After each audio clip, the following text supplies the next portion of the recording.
How dare you feel pride in what we accomplished? You had nothing to do with it. You weren't there when Mama worked herself to exhaustion. You weren't there when we went to bed hungry. You weren't there when we wore clothes with holes in them to school. You weren't there when Mama died and we had to figure out how to survive on our own. Emma, Lily, and Grace Parker, the three women who had built a tech empire from nothing and become three of the most successful entrepreneurs in the world. Their story was legendary. Their success was astronomical, and their father, everyone knew, had abandoned them before they were even a day old. But our story doesn't begin here.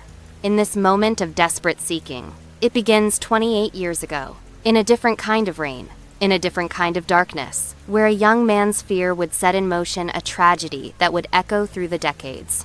The hospital walls were painted a fading yellow that might have been cheerful once, but now just looked tired and sad. The fluorescent lights flickered with an irregular rhythm, buzzing like dying insects. David Miller sat on a hard plastic chair outside the delivery room, his work boots leaving small piles of dried cement dust on the worn linoleum floor. His hands, rough and scarred from laying bricks in the hot sun, trembled as he held his head. He was 23 years old, but he felt ancient. Old with worry, old with fear, old with the weight of responsibilities he didn't know how to carry. David had been working since he was 14, ever since his own father had died, and left him to care for his sick mother. He had dropped out of school, learned to lay bricks, and worked 12-hour days under the burning sun. When his mother passed 2 years ago, he thought maybe, finally, he could breathe. Maybe he could build a life. Then he met Sarah. Sarah Collins was a waitress at the diner where David ate his lunch every day. She had a smile that could light up the darkest room and a laugh that sounded like music. She was kind to everyone, remembered their orders, asked about their days. When she talked to David, he felt like he mattered, like he was more than just another poor laborer covered in dust and sweat. They fell in love the way young people do, quickly, completely, without thinking about consequences. 6 months after they met, they were married in a small ceremony at the courthouse. 3 months after that, Sarah told him she was pregnant. David had been terrified, but also excited. A baby. His baby. He would work harder, take extra jobs, do whatever it took. He would be a better father than his own had been. He would make sure his child never went hungry, never felt the cold bite of poverty the way he had. But tonight, as he sat outside that delivery room, Sarah's screams echoing through the hallway. A nurse had pulled him aside with a concerned look.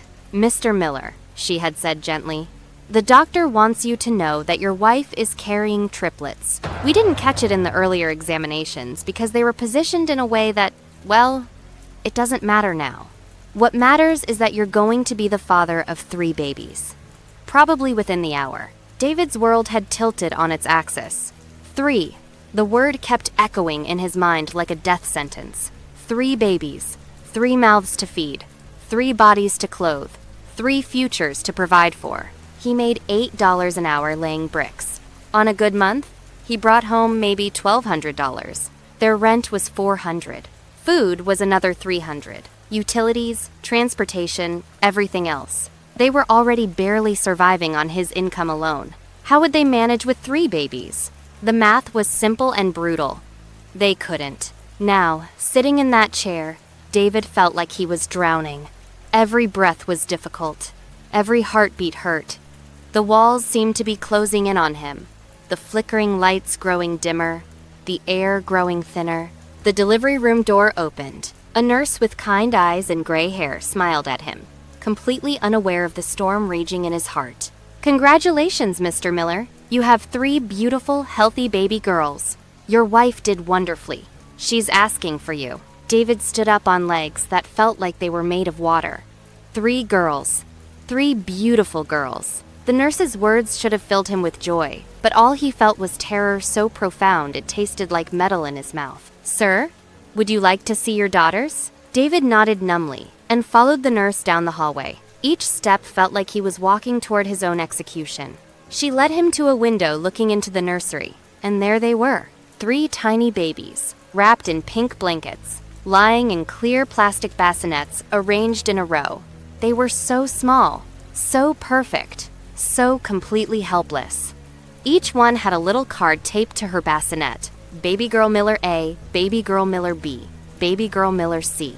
They'll need names, the nurse said warmly. Have you and your wife decided? David couldn't speak. He stared at those 3 tiny faces, and something inside his chest cracked open. Love flooded through him. Pure, overwhelming, terrifying love. He loved them. God help him. He already loved them so much it hurt. And that was exactly why he couldn't stay. The nurse pointed to the door at the end of the hall. Your wife is in room 304. She's tired, but she's doing well. Go on. They're waiting for you. David turned toward room 304. Through the small window in the door, he could see Sarah propped up on pillows, her face pale and exhausted but glowing with happiness. One of the babies was in her arms. She was looking down at their daughter with such pure love that David felt his heart shatter into 1,000 pieces. She looked up, sensing someone at the door. Her eyes met his. She smiled, that beautiful, trusting smile that had made him fall in love with her. She lifted her free hand, beckoning him to come in, to meet their daughters, to begin their life as a family. David stood frozen. He saw their future flash before his eyes with terrible clarity. He saw Sarah working herself to exhaustion, saw the babies crying from hunger, saw them growing up in poverty worse than anything he had experienced. He saw himself failing them over and over, unable to provide even the most basic necessities. He saw his daughters suffering because of his inadequacy. He couldn't do it. He couldn't watch them suffer. He couldn't be the reason they went hungry. The rational part of his brain screamed at him that this was wrong, that running away would only make things worse, that they needed him. But fear is not rational. Terror is not logical. And David Miller was too young, too scared, and too broken to think clearly. He turned away from room 304, away from Sarah's trusting smile, away from his 3 daughters who would never know their father's face. He walked past the nurse's station, past the waiting area, past the gift shop with its cheerful balloons and teddy bears. He pushed through the hospital's front doors into the cold night air, and he kept walking. With every step, shame burned in his chest like acid. Tears streamed down his face. He told himself he was doing the right thing. He told himself they would be better off without him dragging them down. He told himself that Sarah was smart and capable and would find a way. He told himself 1,000 lies to justify the truth, that he was a coward and he was running away. By the time he reached the bus station on the edge of town, dawn was breaking. David bought a one-way ticket to a city 3 states away, somewhere he had never been, somewhere no one knew his name. As the bus pulled away, he looked back at the town where his wife and daughters slept, unaware that he was already gone. He pressed his hand against the window, a gesture that would echo 28 years later, and whispered, "I'm sorry. I'm so sorry." The bus drove on. David Miller disappeared into his new life, and behind him, in room 304, Sarah woke from exhausted sleep to find nurses instead of her husband, and the first crack appeared in her heart that would never fully heal. Sarah named them Emma, Lily, and Grace. Emma, because it meant whole or universal. And Sarah wanted her to know she was complete exactly as she was. Lily, because it meant pure, and Sarah saw infinite possibility in that tiny face.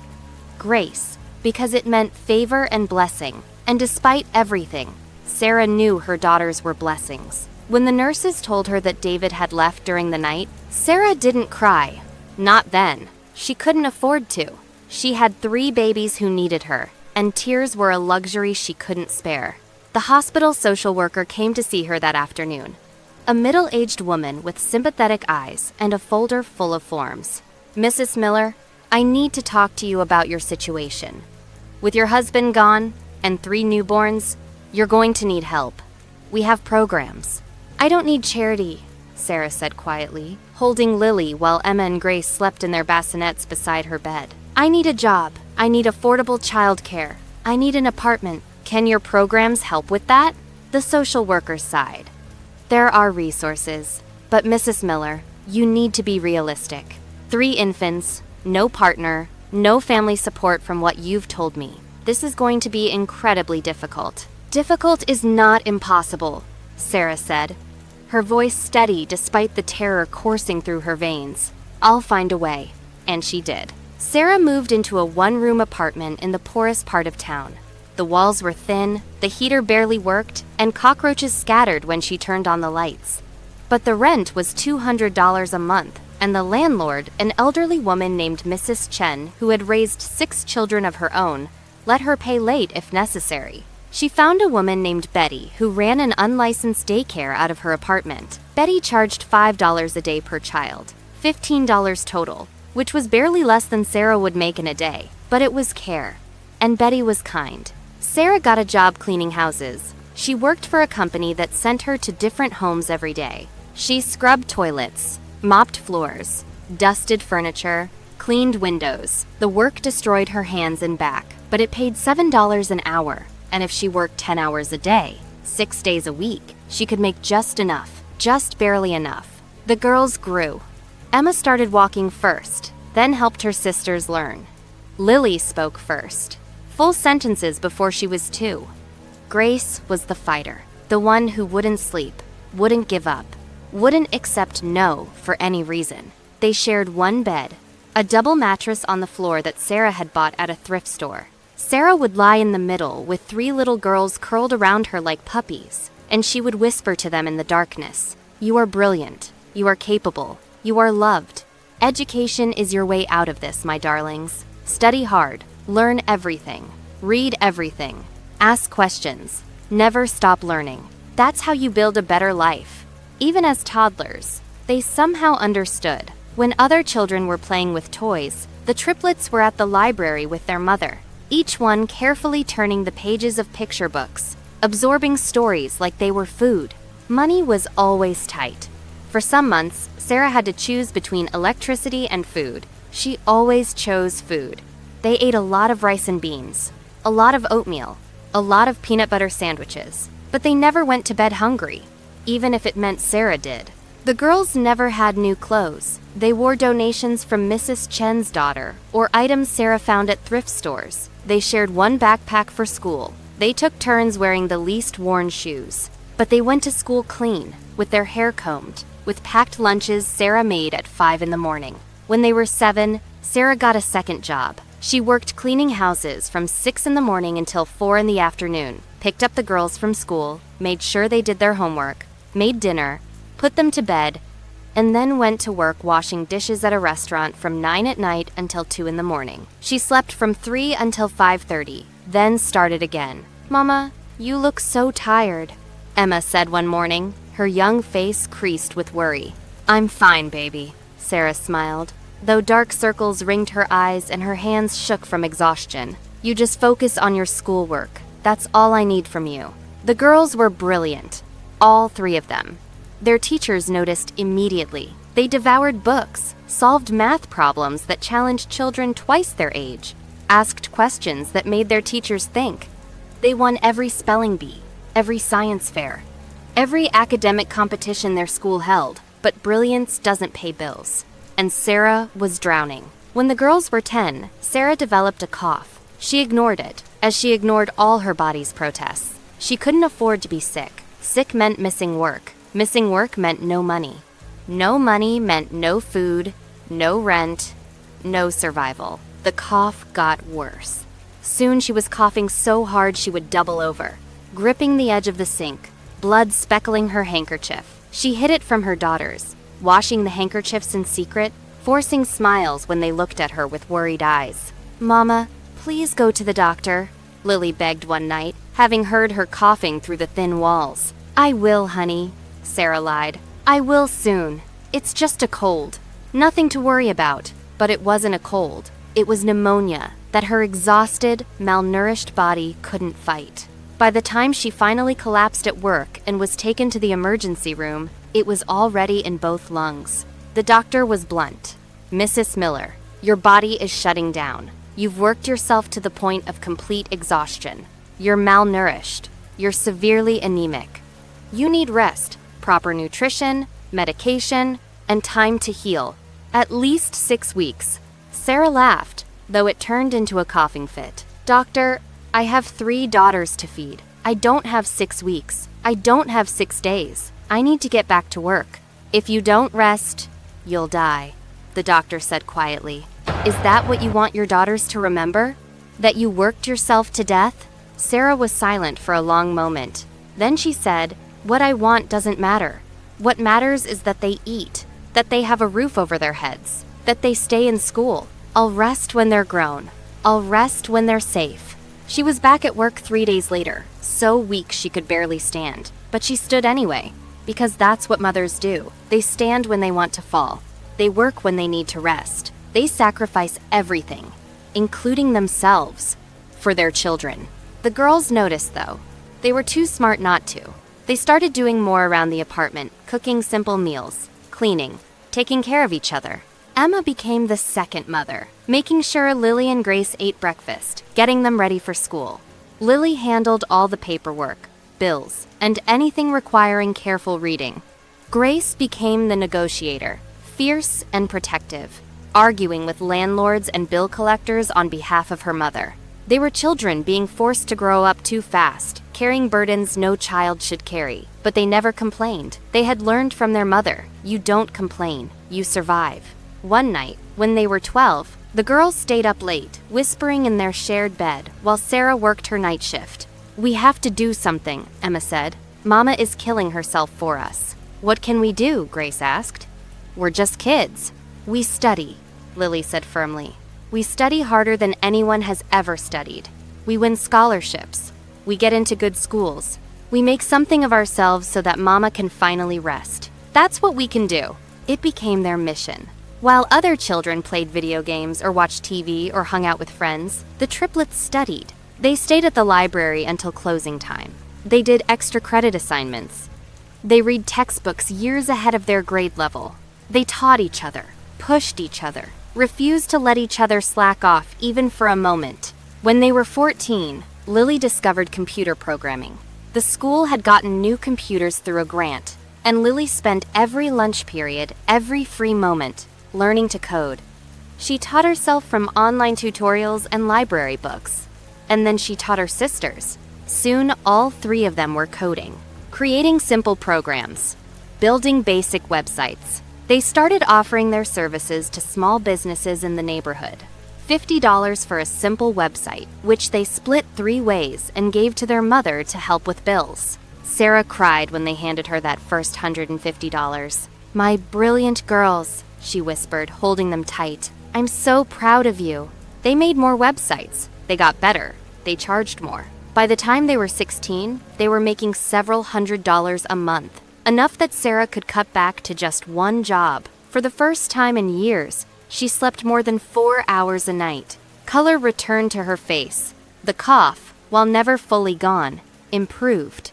"We're going to take care of you, Mama," Grace promised. "Just like you've taken care of us." Sarah smiled, but there was sadness in her eyes. She knew something her daughters didn't yet know, that the damage to her body was already done. Those years of malnutrition, exhaustion, and untreated illness had taken a toll that couldn't be undone. She had maybe 2 more years, if she was lucky. But she didn't tell her girls that. She let them hope. She let them dream, because hope and dreams were the only inheritance she had to give them. Sarah collapsed during the girls' junior year of high school. One moment she was cooking dinner, the next she was on the floor, unconscious.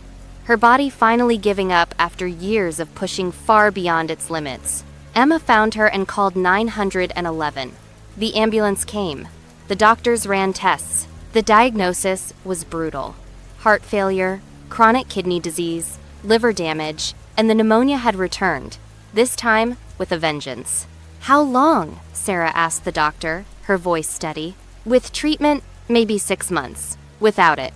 The doctor trailed off. "I can't afford treatment," Sarah said simply. "So give me your best guess. Without treatment, how long?" 3 months. Maybe 4. Sarah nodded. She had expected this. She had felt her body failing for a while now. "Don't tell my daughters how bad it is. Let them think I'm just sick, that I'll get better." But the girls weren't fooled. They saw the machines, the medications, the way the doctors looked at their mother with pity. They understood. Sarah came home from the hospital but spent most of her time in bed. The girls took care of everything now. Cooking, cleaning, working their website business to pay bills, and taking turns sitting with their mother, holding her hand, reading to her. "I'm sorry," Sarah whispered one night, when all three girls were curled up around her on the bed, the way they used to when they were small. "I'm sorry I couldn't give you a better life. I'm sorry you had to grow up so fast. I'm sorry you had to struggle so much." "Don't you dare apologize," Emma said fiercely, tears streaming down her face. "You gave us everything. You gave us life, love, education, determination. You taught us to be strong. You taught us to survive. You gave us everything that matters. I'm just sorry I won't get to see what you become," Sarah said softly, "but I know you're going to be extraordinary. All three of you. Promise me you'll take care of each other. Promise me you'll stick together. Promise me you'll never give up on your dreams." "We promise, Mama," they said in unison, their voices breaking. "And promise me one more thing," Sarah said, her voice growing weaker. "Promise me you won't let bitterness consume you. Your father, what he did was wrong. Unforgivable, maybe. But don't let that pain define you. Build something beautiful from this pain. Help others. Make the world better." That's the best revenge, living a life so full of purpose and love that his absence becomes irrelevant. They promised, though they didn't know if they could keep that last promise. How could they not be bitter? How could they not hate the man who had abandoned them, whose cowardice had forced their mother to work herself to death? Sarah died on a Tuesday evening in late spring. The girls were all there, holding her hands, telling her they loved her, thanking her for everything. Her last words were barely a whisper. "Stay together. Love each other. Make me proud." And then she was gone. The girls were 17 years old and orphans. They had $400 in the bank, a month's worth of rent paid, and nothing else. No family, no support system, no safety net. Many people would have given up, would have fallen apart, would have let the system take them, split them up, send them to foster homes. But Sarah Miller hadn't raised quitters. She had raised fighters. The day after their mother's funeral, the girls sat in their tiny apartment, shell-shocked and grieving, trying to figure out what to do next. "Social services will come for us," Lily said quietly. "They'll try to split us up. Not many foster families can take 3 teenagers. Then we don't let them," Emma said. "We're almost 18. If we can survive until then, we age out of the system. We stay together." "How do we survive?" Grace asked. "We have no income now, no adults to sign for things." They looked at each other, and in that moment, a silent understanding passed between them. They had already been adults for years, really. They had been taking care of themselves, running a business, managing a household. The only thing that changed was that now it was official. Emma got a job at a grocery store, working the evening shift. Lily ramped up their website business, taking on more clients, working late into the night. Grace started a small business selling handmade crafts online, jewelry, art, anything she could make and sell. They told the school administrators that their aunt had come to live with them, a fiction, since they had no aunt. They told the landlord the same thing. They forged signatures when necessary. They lied, cheated the system, did whatever they had to do to stay together and stay in school. They pooled every single cent they earned. They lived on rice, beans, and whatever was cheapest at the grocery store. They walked everywhere to save bus fare. They wore the same clothes until they fell apart. They never bought anything that wasn't absolutely necessary. But they stayed in school. They kept their grades perfect. And they kept coding. Late at night, after homework and jobs and chores were done, they would sit together around their one laptop and code. They built more complex websites. They created apps. They learned new programming languages. They entered competitions and won prize money. "What if we created something bigger?" Emma said one night, about 6 months after their mother's death. "Something that could really help people. Not just websites for small businesses, but something meaningful." "Like what?" Grace asked. "Think about Mama," Emma said. "Think about how hard it was for her to find work. She had skills she could clean better than anyone. She was reliable, honest, hardworking. But she had no connections, no network, no way to find better jobs. What if we created something that connected people like her with opportunities?" Lily's eyes lit up. A platform, an app, something that helps people from poor backgrounds, people with skills but no connections, find work. Not just find work, Grace added. getting excited now. But also training, resources, a community, a way out of poverty. They started building that night. They called it Job Connect. It took them a year and a half to build the first version. They worked on it every spare moment, sacrificing sleep, social life, everything.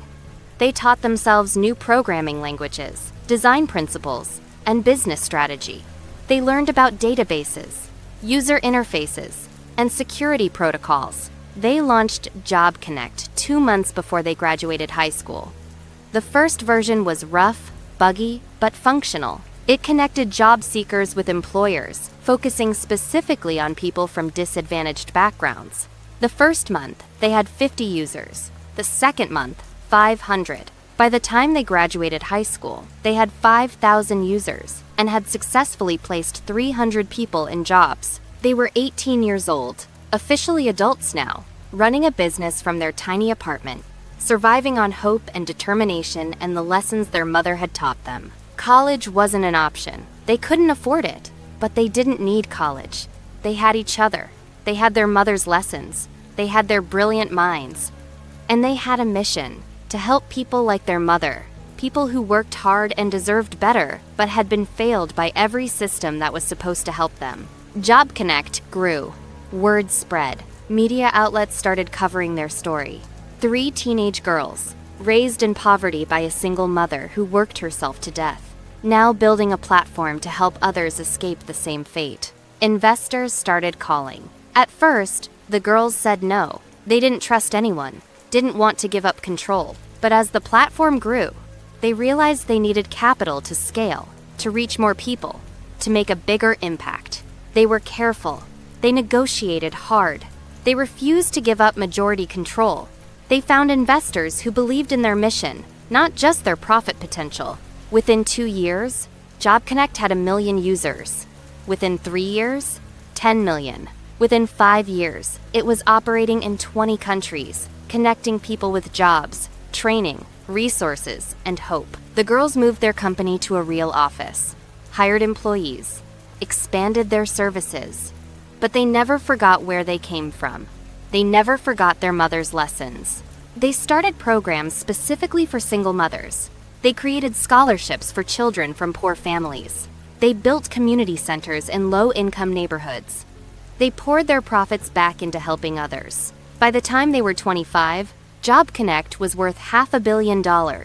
By the time they were 28, they had been featured on the covers of every major business magazine in the world. Parker Industries, named after their mother's maiden name as a tribute to the woman who sacrificed everything for them, was a household name. The 3 girls from a 1-room apartment were now 3 women who had changed the world, who gave millions of people opportunities they never would have had otherwise, who proved that poverty doesn't define potential, that circumstances don't determine destiny.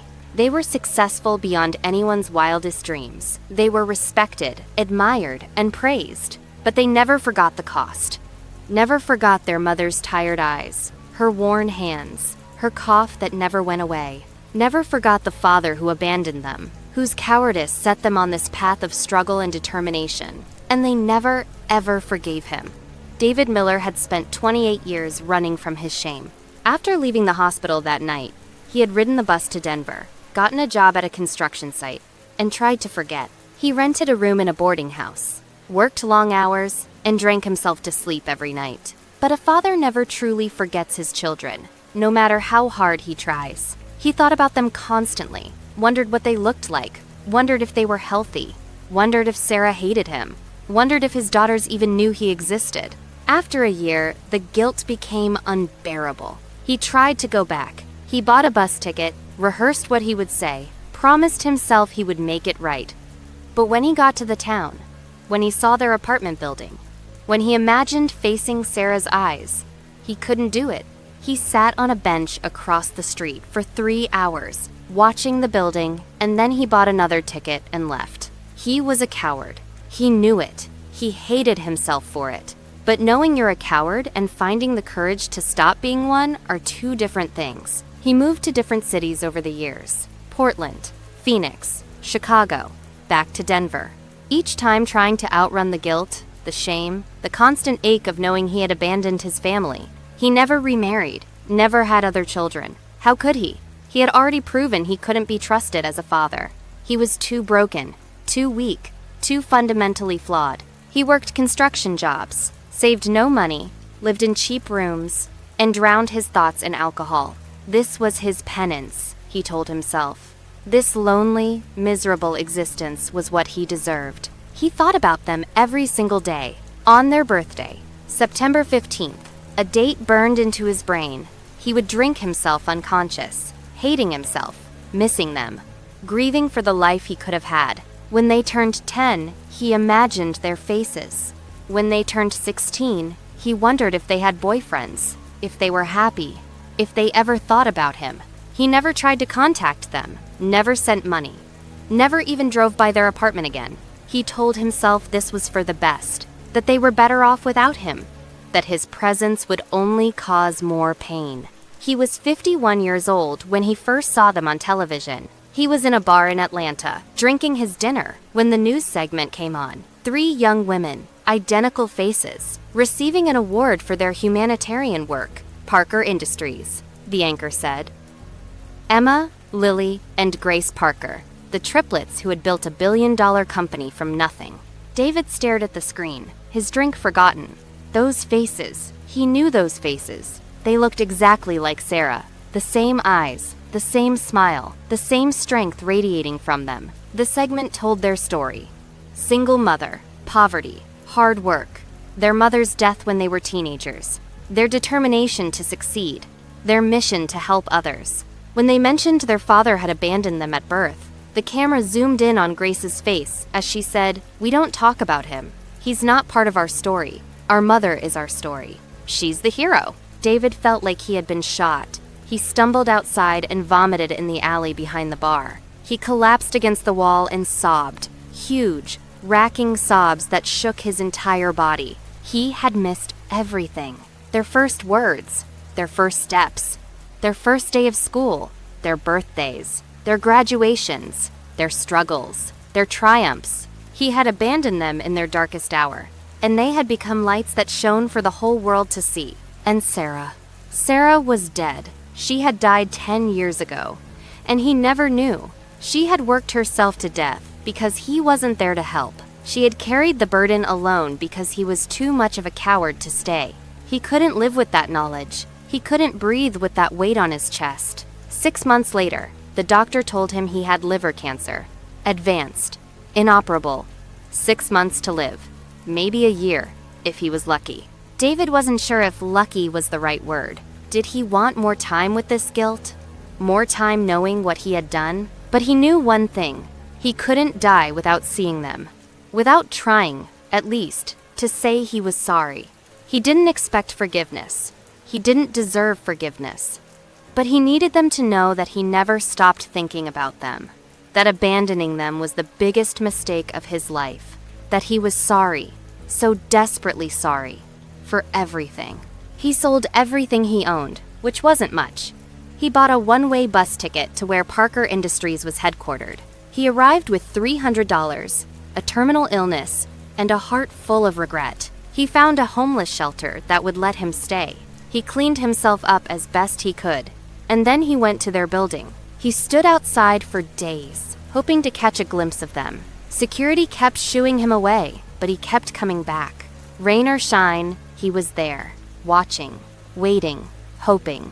3 weeks later, on a rainy evening, he finally saw them. Grace was leaving the building late, as usual.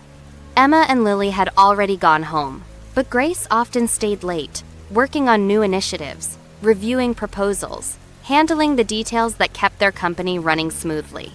She was scrolling through her phone as she walked toward the car, not really paying attention, when something made her look up. An old man sat on the sidewalk across the street, soaking wet, staring at the building. She had seen homeless people around before. Parker Industries donated heavily to homeless shelters and always gave money to those who asked. But something about this man made her stop.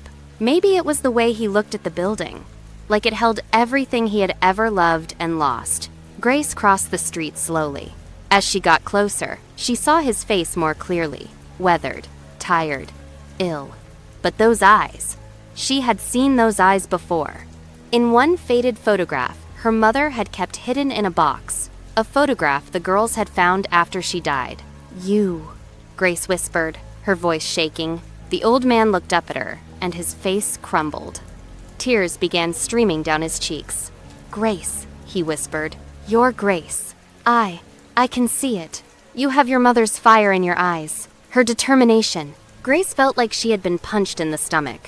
"Don't you dare and asticatacally," she said, her voice rising. "Don't you dare talk about my mother. You don't have the right to speak her name." The commotion drew attention. Emma and Lily, who had decided to wait for Grace after all, came running out of the building. "Grace, what's wrong?" Emma called out. Then she stopped dead in her tracks. She saw the old man, saw Grace's face twisted in pain and rage, and she knew. Somehow, she just knew. "It's him," Grace said, her voice hollow. "It's our father." The word father sounded like poison coming out of her mouth. It felt wrong, giving that title to this stranger who shared nothing with them but DNA. Lily's face went pale.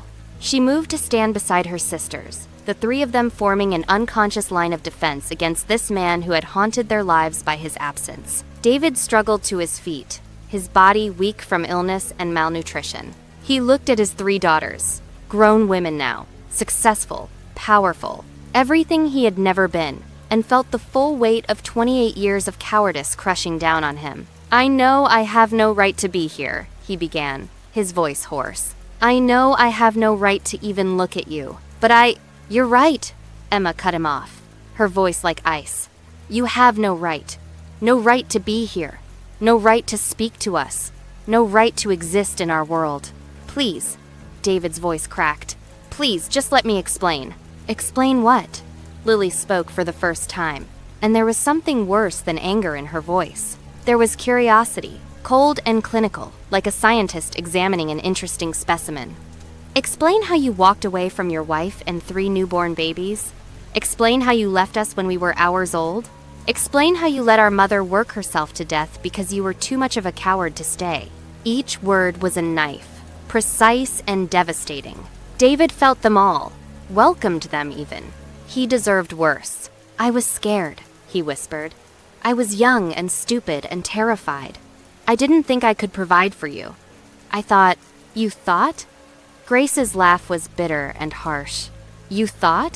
Did you think about what would happen to us? Did you think about Mama having to work 2 jobs, 3 jobs, barely sleeping, destroying her body to keep us alive? I didn't know. You didn't want to know," Grace shouted, and people on the street stopped to stare. "You ran away because it was easier than staying. You chose the easy path, the coward's path, and you left us to suffer the consequences of your weakness."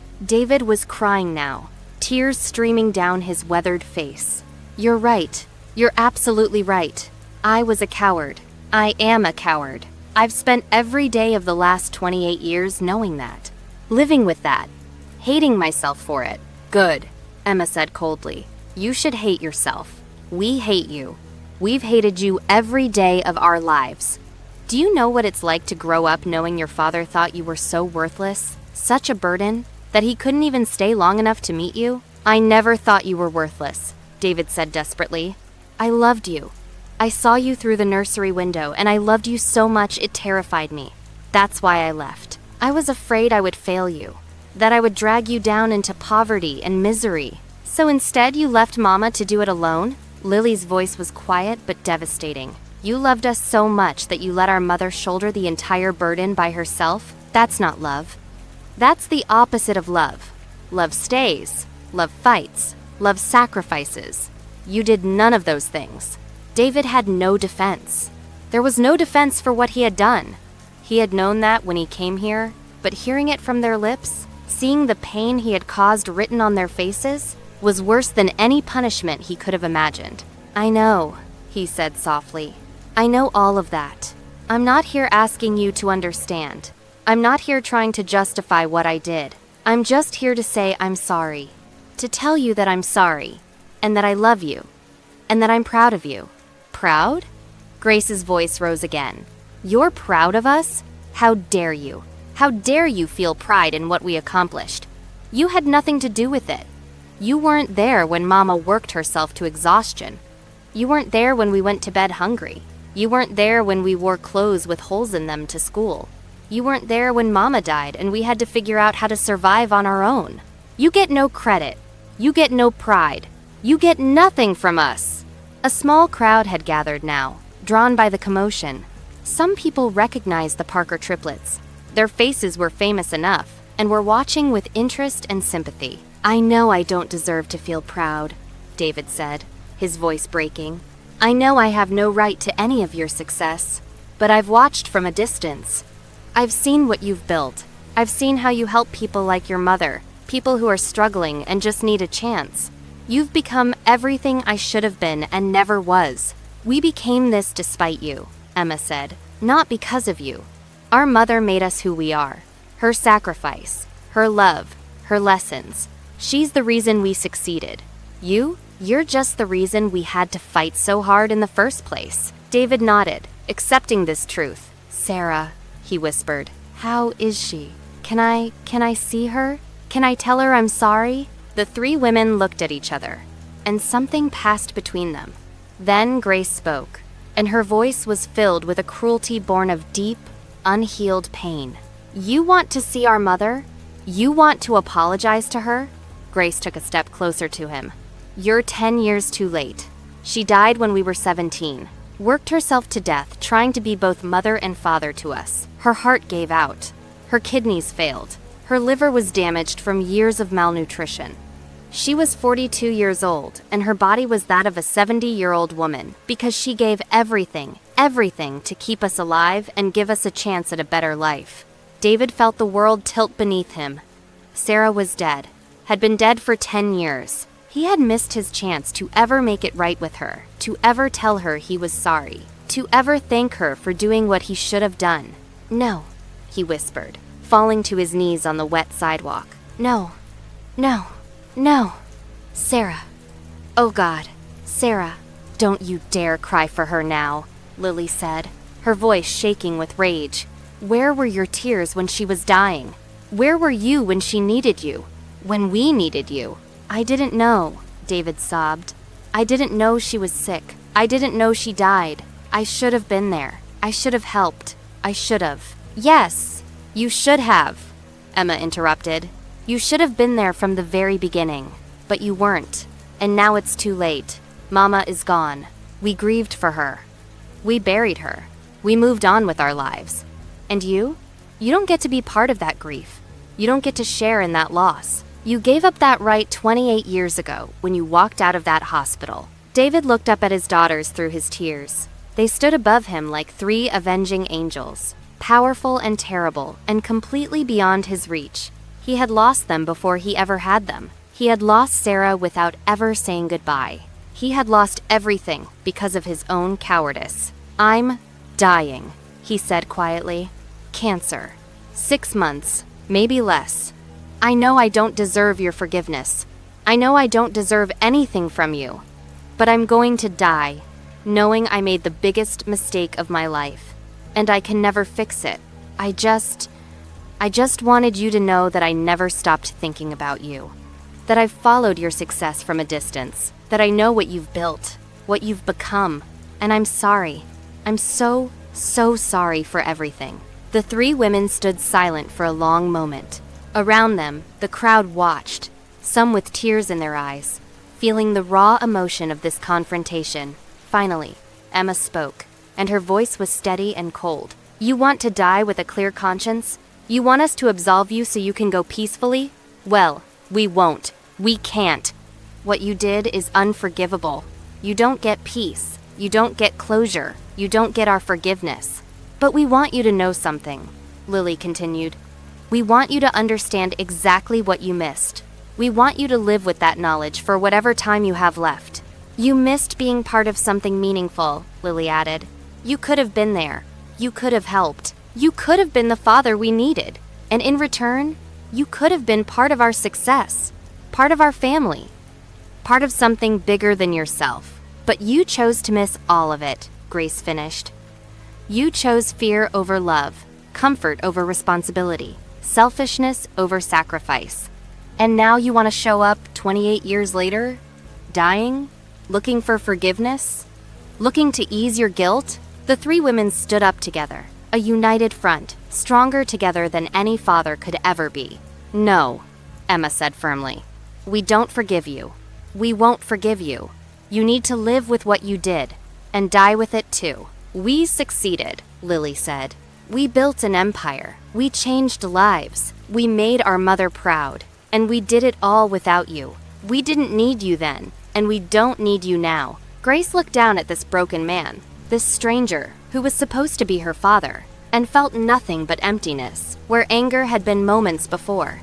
Do you know what the worst part is? She asked softly. It's not that you left. It's not even that you let Mama die alone. It's that you're not even a real person to us. You're just an absence. A hole where a father should have been. You're nothing. You mean nothing. Your presence in our lives was so insignificant that we built everything without even considering you. You're irrelevant. Those words, "you're irrelevant," hit David harder than anything else, because they were true. He had made himself irrelevant to his own children's lives. He was a footnote in their story, if that. A cautionary tale about what not to do. Nothing more. I understand, he whispered. I understand. Do you? Emma asked. Do you really understand that you threw away the only thing that matters in life? Family, love, connection. You threw it away because you were scared, and now you have nothing. You are nothing. And when you die in a few months, alone, with no one to hold your hand or mourn your passing, maybe then you'll truly understand what you lost. Lily took a deep breath. We have a company to run, people who depend on us, lives to change. We don't have time for this. We don't have time for you. Thank you for being such a failure that we had no choice but to succeed. David felt each word like a physical blow. They were destroying him with the truth, and he welcomed it. This was his punishment, and it was just, I'm sorry, he said again, though he knew the words were meaningless now. I'm so sorry. I love you. I've always loved you. Love is not a word, Emma said coldly. Love is action. Love is sacrifice. Love is presence. You gave us none of those things, so don't talk to us about love. You don't know what the word means. Grace crouched down one more time, getting close to his face. Go away, she said quietly, but with absolute finality. Go back to wherever you came from. Live out your remaining months alone, just like you've lived the last 28 years. Don't come back here. Don't try to contact us. Don't write to us. Don't show up at our events. You are dead to us. You have been dead to us since the day you left that hospital. And when you actually die, we won't come to your funeral. We won't mourn you. We won't think about you, because you are nothing to us. Do you understand? David nodded, unable to speak, his heart breaking into pieces so small they could never be put back together. Good. Grace stood up. Goodbye. I hope your last months are filled with exactly the pain and loneliness you deserve. The three women turned and walked away together, arms linked, supporting each other the way they always had. They didn't look back. Not once. David remained on his knees on the wet sidewalk, watching them go, watching the doors of Parker Industries close behind them, cutting him off from them forever. The crowd that had gathered began to disperse, some shaking their heads, some crying, some muttering about what they had just witnessed. A few people approached David, asking if he needed help, but he waved them away. He stayed there for hours after they left, kneeling on that cold, wet sidewalk, staring at the building his daughters had built, the empire they had created without him, the lives they had changed despite him. Finally, as dawn began to break, he stood up on shaky legs. His body was failing him. He could feel it, but that didn't matter anymore. Nothing mattered anymore. He had come here hoping for forgiveness, for closure, for some small acknowledgement that he mattered to them, that his regret meant something. But he had received something else instead, the truth. The brutal, unvarnished truth about what he had done, what he had lost, what he had become. He was irrelevant. His daughters had said it, and they were right. He had made himself irrelevant to the people who should have mattered most in his life. David Miller walked away from Parker Industries for the last time, disappearing into the early morning light, carrying nothing but his guilt, and his regret, and the knowledge that he had wasted his one chance at something meaningful. Inside Parker Industries, the three women stood in the lobby, holding each other, trembling from the confrontation. They stood in silence for a moment, processing everything that had just happened. "Do you think we'll regret this?" Grace asked. "When we're older, when he's dead, will we wish we had forgiven him?" Emma shook her head slowly. "I don't think so. Because this wasn't really about him. This was about us. About acknowledging our pain. About refusing to pretend that his abandonment didn't devastate our lives. About honoring Mama's memory. By refusing to let him rewrite history. To pretend he was always sorry. To act like he would have come back if only he'd known how to find us. He could have found us any time," Lily added. "We weren't hiding. Mama was in the same apartment for 18 years. He could have found us whenever he wanted. But he only showed up now, when we're successful, when we don't need him anymore. And when he's dying," Grace said bitterly, "when he wants to ease his conscience, that's not love, that's selfishness." Even his apology was selfish. They were quiet for another moment. They walked toward the elevator together, arms linked, three women who had survived abandonment, poverty, and unimaginable hardship to build an empire that changed millions of lives. Behind them, the rain continued to fall, washing away the marks on the glass where an old man had pressed his hands, erasing the last physical trace of his presence from their building, from their lives. David Miller died 4 months later in a homeless shelter, alone, with no one holding his hand, no family to mourn him. The shelter staff found him in his bed one morning, his face peaceful in death in a way it never was in his final years of life. They went through his meager belongings, looking for next of kin. They found a worn photograph, the only possession he seemed to care about, kept in his wallet, protected in plastic. It was a newspaper clipping, carefully cut out and preserved.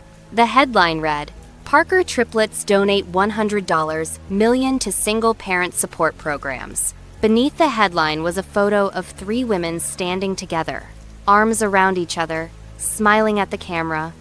On the back of the clipping, in shaky handwriting, someone had written, "Emma, Lily, and Grace, my daughters. I'm sorry. I love you. I'm so proud of you." The shelter staff tried to contact Parker Industries to inform them of his death. They were told politely but firmly that the Parker sisters had no father, that there was no relationship, and that they did not wish to be contacted about this matter. David Miller was buried in a pauper's grave, a small marker with just his name and dates. No epitaph, no flowers, no mourners. To all the single parents working multiple jobs, sacrificing everything for their children, you are heroes. To all the children who grew up without one parent but thrived anyway, you are survivors. And to everyone who thinks that biology automatically entitles someone to forgiveness, it doesn't. Forgiveness is earned through actions, not owed because of blood. Some wounds are too deep. Some absences are too profound, and that's okay. We are not required to forgive those who destroyed our lives, even if they're sorry, even if they're dying, even if they're family. Protecting yourself is not cruelty. It's survival.